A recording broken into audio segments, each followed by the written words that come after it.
राम नाम पर धन की लूट है, लूट सको तो। वह समाजवादी पार्टी आस्था रखती है और भारतीय जनता पार्टी उस आस्था का व्यापार करती है और व्यापार करके लूट करती है।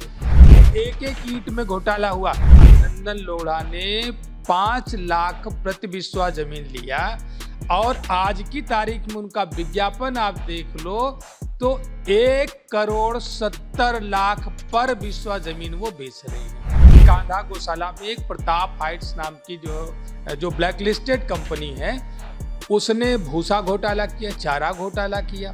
भूसा दिया नहीं, उसके नाम पर कई करोड़ रुपए का भुगतान कराया। जो चौराहा अयोध्या में ही नहीं है, उस चौराहे के नाम पर 4.5 करोड़ का भुगतान कराया। ये IIT BHE के छात्रों ने इसको ऑडिट किया, ये मैं नहीं कह रहा हूँ। एक रिपोर्ट आई है जिसमें ये खुलासा हुआ है कि अयोध्या में जो विकास कार्य हुए हैं और राम मंदिर प्राण प्रतिष्ठा के दिन जो सजावट हुई थी और जो कार्यक्रम का खर्चा था, इस पूरे जो विकास कार्य हैं उसमें लगभग 250 करोड़ से ज़्यादा का घोटाला हुआ।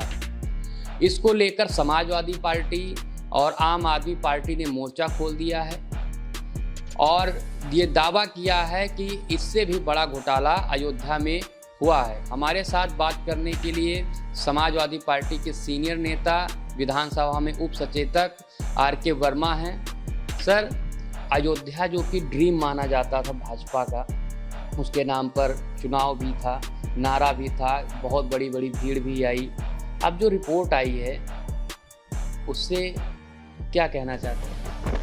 देखिए, मैं पहले भी विधानसभा में ये बात कह चुका हूँ। जब योगी सरकार ने श्री अयोध्या जी तीर्थ विकास परिषद का निर्माण किया तो मैंने कहा कि मर्यादा पुरुषोत्तम श्री राम की प्रजा दुखी है और भारतीय जनता पार्टी के लोगों ने उनका घर उजाड़ने का काम किया, किसानों की ज़मीन हथियाने का काम किया। उस समय लोगों को यकीन नहीं हो रहा था। अभी जो स्थानीय निधि लेखा परीक्षा ने जो ऑडिट किया तो ऑडिट में ये बात सामने आई कि जो किसानों की ज़मीन की बात मैं कर रहा था, एक अभिनंदन लोढ़ा जब अयोध्या विकास प्राधिकरण ने किसानों की ज़मीन लेने के लिए अधिसूचना जारी करी। अमूमन नियम यह होता है कि अधिसूचना जारी करने के बाद कोई भी किसान किसी दूसरे को ज़मीन नहीं बेच सकता है, लेकिन उन ज़मीनों को अभिनंदन लोढ़ा ने लिया और लेने के बाद जो है कायदे से अगर ले भी लिया तो प्राधिकरण को उसको ज़मीन ले लेना चाहिए था, लेकिन अभिनंदन लोढ़ा ने 5 लाख प्रति बिस्वा जमीन लिया और आज की तारीख में उनका विज्ञापन आप देख लो तो 1,70,00,000 पर बिस्वा जमीन वो बेच रहे हैं।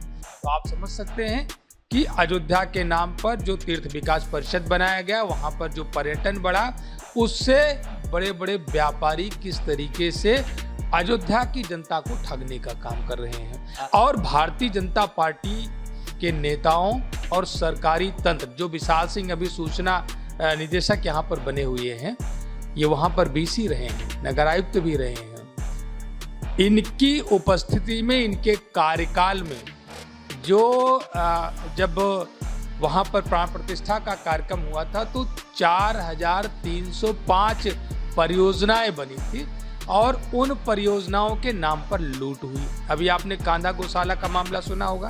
कांधा गौशाला में एक प्रताप हाइट्स नाम की जो ब्लैक लिस्टेड कंपनी है, उसने भूसा घोटाला किया, चारा घोटाला किया। भूसा दिया नहीं, उसके नाम पर कई करोड़ रुपए का भुगतान कराया। सोलर लाइट का कोई प्रोजेक्ट लगा नहीं, उसके नाम पर कई करोड़ का भुगतान कराया। इसी तरीके से हर क्षेत्र में रामपथ जो बना, रामपथ की सफाई के नाम पर करोड़ों रुपए का फर्जी भुगतान कराया गया। वहां पर 3 किलोमीटर 3.5 किलोमीटर की सफाई हुई, बाकी में सीवर लाइन का काम चल रहा था। सफाई के नाम पर 4.5 करोड़ रुपए का भुगतान। ईंट में आपका कहना घोटाला, एक ईंट में घोटाला हुआ। और अभी तक आपने ऐसा घोटाला नहीं सुना होगा कि चौराहा ही गायब कर दिया गया। जो चौराहा अयोध्या में ही नहीं है, उस चौराहे के नाम पर 4.5 करोड़ का भुगतान कराया। ये IIT BHE के छात्रों ने इसको ऑडिट किया, ये मैं नहीं कह रहा हूँ। तो मैं कहना चाहता हूँ, एक हमारे यहाँ एक दोहा था, राम नाम की लूट है, लूट सको तो लूट। और इस समय अयोध्या में यानी ये चल गया, राम नाम पर धन की लूट है, लूट सको तो। मैं इस बात को उत्तर प्रदेश की विधानसभा में कह चुका हूँ कि देश का जो हिंदू में आस्था रखने वाला, हिंदू धर्म में आस्था रखने वाला व्यक्ति है, वह समाजवादी पार्टी आस्था रखती है और भारतीय जनता पार्टी उस आस्था का व्यापार करती है और व्यापार करके लूट करती है।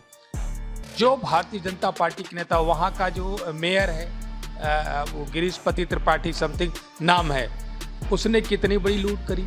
वहाँ पर पहले जब ये परिषद बताते हैं संत महात्मा खुद हैं उनके पास। अब आप देखिए, 2 करोड़ की जमीन लिया और उसके बाद 16 करोड़ में ट्रस्ट से पैसा लेकर के बेच दिया। आप सोच सकते हैं कि किस तरीके से अवसर बनाने का काम। आप लोग कहते हैं योगी जी जो है इंफ्रास्ट्रक्चर मजबूत नहीं कर रहे हैं, निवेशक नहीं ला रहे हैं। बताइए, अयोध्या में 30-30, 40-40 गुना लोगों की कीमतें बढ़ रही हैं, इस पे तो आपको तारीफ करनी चाहिए। अब मैं आपसे पूछूं कि वह किसान 5 करोड़ वह किसान 1,70,00,000 वह किसान जो वहां से निर्वासित कर दिया गया, जो वहां से हटा दिया गया, वह बासिंदा जो वहां पर सदियों से कई पीढ़ियां जिसकी वहां पर गुजारी, वो वहां से विस्थापित कर दिया गया। तो ये विकास उसका हुआ या उद्योगपतियों का? वह उद्योगपति जो किसानों से वहां पर परंपरागत रूप से रह रहे लोगों की जमीन को 5 लाख रुपया, 4 लाख रुपया बिस्वा में खरीदा, आज 1.5 करोड़ रुपया बिस्वा बेच रहा है। तो उससे विकास अयोध्या के लोगों का हो रहा है या उद्योगपतियों का हो रहा है? सरकार ने विकास को देखा, लेकिन किसानों का विकास और व्यापारियों का विकास, आगे वाला शब्द पढ़ना भूल गए। किसान का विकास नहीं, ये भारतीय जनता पार्टी के लोग अपने उद्योगपतियों के सहारे, उनमें सबका शेयर है। भारतीय जनता पार्टी के नेताओं का ये जो अभी वहां पर जो मजदूर घोटाला आपने कभी नहीं सुना होगा, 1500 मजदूर लगाए जिनका कोई अता पता नहीं, उनके नाम पर कई करोड़ रुपए का भुगतान किया गया। तो ये भारतीय जनता पार्टी ने अजीब से घोटाले करने का काम किया। सोचिए कि मजदूरों के नाम पर, मजदूर लगाए नहीं, 1500 मजदूरों के नाम पर इतने दिनों का कई करोड़ का घोटाला कर दिया, भुगतान करा लिया। तो ये भारतीय जनता पार्टी के लोग धर्म का मुखौटा लेकर के आते हैं और उस मुखौटे की आड़ में, ठीक उसी तरीके से जैसे रावण ने साधु का वेश बनाया और सीता मैया का हरण करने का काम किया, ठीक उसी तरीके से भारतीय जनता पार्टी के लोग चोला ओढ़ करके और मुखौटा लगा करके आते हैं और हिंदू के नाम पर भारतीय जनमानस को ठगने का काम करते हैं। एक और अभी एक निजी चैनल की रिपोर्ट आई है जिसमें दावा किया गया कि समाजवादी पार्टी के राष्ट्रीय अध्यक्ष अखिलेश यादव ने कहा था कि जो पीडीए पाठशाला आप लोग चला रहे थे, आप भी चला रहे थे पीडीए पाठशाला, ये अनवरत चलती रहेगी जब तक सरकार पूर्णतया फैसला वापस नहीं लेती है। हालांकि बीच में सरकार ने एक संशोधन किया था, उसके बाद में अब उन्होंने उस चैनल ने एक सर्वे किया है और कहा कि एक पूरे प्रदेश में एक भी पीडीए पाठशाला नहीं चल रही है। तो क्या कोई घोषणा भी नहीं हुई राष्ट्रीय अध्यक्ष की तरफ से और पीडीए पाठशाला बंद कैसे हुई? नहीं, देखिए, पहले तो आप सब लोगों को माननीय राष्ट्रीय अध्यक्ष अखिलेश यादव जी के प्रति आभार प्रकट करना चाहिए कि उन्होंने उत्तर प्रदेश के 27,000 प्राथमिक और उच्च प्राथमिक विद्यालयों को बचाने का काम किया। हम सब लोगों ने सड़क पर जाकर के, लोगों की बस्तियों में जाकर के पाठशालाएं चलाई और जिसका परिणाम रहा कि सरकार ने अपने फैसले को बदला और भी हुआ था। आज मेरे ऊपर मुकदमा हुआ, लेकिन हम मुकदमे से डरने वाले लोग नहीं, बंद करके दिखा दे। भारतीय जनता पार्टी में अगर हिम्मत है तो हमारी पाठशालाएं बंद करा के दिखा दे, हम पाठशाला चलाएंगे, हम मुकदमों से नहीं डरते हैं। और जिसका परिणाम रहा कि भारतीय जनता पार्टी ने अपने फैसले को बदला और आज धोखा क्या किया, 27,000 प्राथमिक विद्यालयों की जगह पर वहां पर आंगनबाड़ी संचालित कराने का काम कर रहे हैं। और जो उस प्राथमिक विद्यालय में प्रधानाध्यापक होता था, उसको जो दूसरे विद्यालय में मर्ज किया गया, तो एक ही पद रहेगा, एक तो खाली हो जाएगा। तो आप समझ सकते हैं 27,000 प्रधानाध्यापकों के साथ खिलवाड़ किया गया, उनका पद छीनने का काम किया गया, उनका प्रमोशन रोकने का काम किया गया। दूसरा एक निर्णय दिया कि 150 से कम होने पर प्रधानाध्यापक नहीं रहेगा। ये शिक्षा की गुणवत्ता नहीं सुधारना चाहते। अगर शिक्षा की गुणवत्ता सुधारना चाहते तो प्राथमिक विद्यालय से लेकर के विश्वविद्यालयों तक जो है एक कोर्स की व्यवस्था क्यों नहीं करते? आप चाहे कक्षा 1 से लेकर के कोई भी क्लास है, चाहे वो सरकारी विद्यालय का होगा और चाहे निजी विद्यालय का होगा, आप सबका पाठ्यक्रम एक कर दो, पुस्तक एक कर दो। व्यक्ति की मर्जी है कि वो निजी पाठशाला में पढ़ाएगा कि सरकारी पाठशाला में पढ़ाएगा, या व्यक्ति का निर्णय होगा। गरीब जो है, किसान जो है, मजदूर जो है, उसका बेटा बेटी कहाँ पढ़ेगा? अगर आप निजी विद्यालय, जितने भी प्राइवेट स्कूल हैं, सबका सिलेबस आप सरकारी विद्यालयों के जैसा या सरकारी विद्यालयों का सिलेबस निजी विद्यालयों के जैसा एक पाठ्यक्रम कर दो, सारी होड़ तो खत्म मैं हो एक आप जाएगी। सवाल करूंगा इस बार, अगर सपा सरकार आती है तो इस बार ऐसा होगा? क्योंकि पिछली बार भी सपा सरकार थी, तब तो पूरा सिलेबस एक जैसा हुआ नहीं। एक हमने जो इसमें विसंगतियां देखी, आज देखिए हर एक जनपद में जो प्राइवेट स्कूल हैं, आम आदमी का शोषण करने का काम कर रहे हैं। जो सरकार ने नीति बनाई, फीस तय की, उसकी भी अवहेलना करने का काम कर रहे हैं। हर वर्ष हर 6 माह पर फीस बढ़ाते हैं। पुस्तकें एक वर्ष जो पुस्तक है, अगले वर्ष वो पुस्तक नहीं रहती है। अगर 2 सगे भाई भी आगे पीछे क्लास में पढ़ रहे हैं तो छोटा भाई भी बड़े भाई की पुस्तक नहीं पढ़ सकता है। और एकदम कारपोरेट स्तर पर ये काम चल रहा है, और इसको तोड़ने के लिए समाजवादी पार्टी हमेशा इस पर काम करती है, गरीबों के लिए काम करती है। और हम एक पाठ्यक्रम, एक गुणवत्ता पर काम करेंगे, और देश के सबसे जो गरीब व्यक्ति है, जो गांव का गरीब है, किसान है, मजदूर है, उसके बेटे बेटी को अच्छी गुणवत्ता परक स्कूल। सपा सरकार में अभिनव विद्यालय बनाए थे अखिलेश यादव ने, लगभग मंडल स्तर पर एक अभिनव विद्यालय, जो कि नवोदय विद्यालय की तर्ज पर बने थे। उनकी स्थिति बहुत खराब है। इमारतें तो हैं, बच्चे भी हैं, टीचर भी हैं, लेकिन जिस मिशन के लिए वो कॉलेज बनाया गया था, वो प्राथमिक विद्यालय से भी बुरा हाल है उसका। अब आप समझ सकते हैं कि किस विजन के साथ माननीय अखिलेश यादव जी ने विद्यालय बनाए, लेकिन उस विद्यालय में गुणवत्ता देने का काम आज भारतीय जनता पार्टी की सरकार की जिम्मेदारी थी। और वो सरकार आज उन विद्यालयों में गुणवत्ता देने के बजाय उसको बदहाल करने का काम कर रही है, वहाँ पर शराब की दुकानें सजाने का काम कर रही है। तो भारतीय जनता पार्टी की सरकार ये चाहती है कि जो देश का गांव का जो किसान है, जो गरीब है, मजदूर है, इसका बेटा बेटी अच्छी शिक्षा लेकर के सरकार से सवाल ना करे, वो केवल राशन की लाइन में लगा रहे।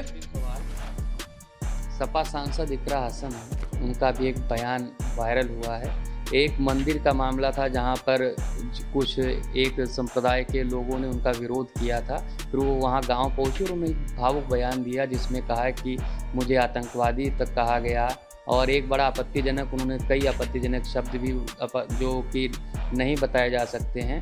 इस पर आपका क्या कहना है कि कैसी राजनीति इस समय चल रही है कि अगर जो इकरा हसन, जिसे कि पश्चिम में माना जाता है कि हिंदू मुस्लिम भाईचारे की एक बड़ी प्रतीक है, उनके साथ हिंदू वोटर भी रहता है, मुस्लिम वोटर भी रहता है, वो मंदिर भी जाती हैं, प्रसाद भी बांटती हैं, उसके बावजूद अगर इकरा हसन ऐसा कह रही हैं तो इस पर क्या कहना है? देखिए, ये बात मैं कई बार कह चुका हूँ कि पश्चिमी उत्तर प्रदेश की जो सामाजिक जो केमिस्ट्री है, उसको आप समझ लें कि इन सब परिवार के पूर्वज हिंदू रहे हैं, और वहाँ पर कोई भी जाति, चाहे वो जाट हो, चाहे गुर्जर हो, चाहे एससी हो, अन्य ओबीसी हो, यहाँ तक कि क्षत्रिय और ब्राह्मण भी, वहाँ पर उनके पूर्वज हिंदू रहे हैं। उन्होंने किन्हीं परिस्थितियों में मुस्लिम धर्म को स्वीकार किया, और आज भी उनके मन के भीतर अपने पूर्वजों के उन रिश्तों का सम्मान है, कल्चर और कल्चर भी उनके मिलते जुलते हैं।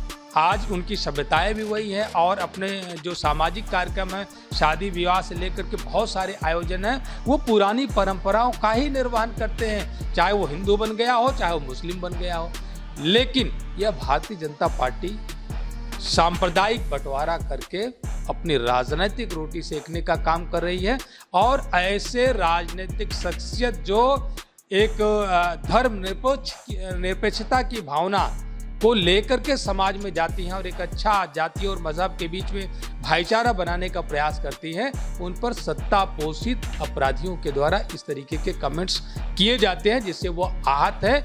हम इसकी निंदा करते हैं, और ये बात मैं जरूर कहना चाहूँगा कि इस देश की और प्रदेश की जनता भारतीय जनता पार्टी के इन कुकृत्यों से नाराज है, और आज महंगाई से, बेरोजगारी से परेशान है, और 2027 में जवाब देने को तैयार खड़ी है। तो सुना आपने, हमारे साथ थे डॉक्टर आर के वर्मा, जिनका साफ कहना है कि भारतीय जनता पार्टी धर्म के नाम पर वोटों का और धन का धंधा करती है और अयोध्या में जितने इवेंट बने, जितने भी काम हुए विकास कार्य, उसमें सिर्फ व्यापारियों का फ़ायदा हुआ, किसानों का फ़ायदा नहीं हुआ। जिसने 5 लाख रुपए विश्वा की ज़मीन खरीदी वो 2.25 करोड़ विश्वा बेच रहा है। जिसने 2 लाख की खरीदी वो 16 करोड़ की उसकी ज़मीन की कीमत हो गई है। लेकिन किसान और जो छोटे व्यापारी जिनकी छोटी छोटी ज़मीनें आधा विश्वा 1 विश्वा थी, वो वहाँ से निर्वासित हो गए हैं और अब उनके ज़िंदगी में पैसों का अकाल आ गया है और किसी तरह उनकी रोजी रोटी चलाना मुश्किल हो गया है। वहीं शिक्षा को लेकर उन्होंने कहा है कि शिक्षा का कोई भी नया मॉडल भारतीय जनता पार्टी के पास नहीं है।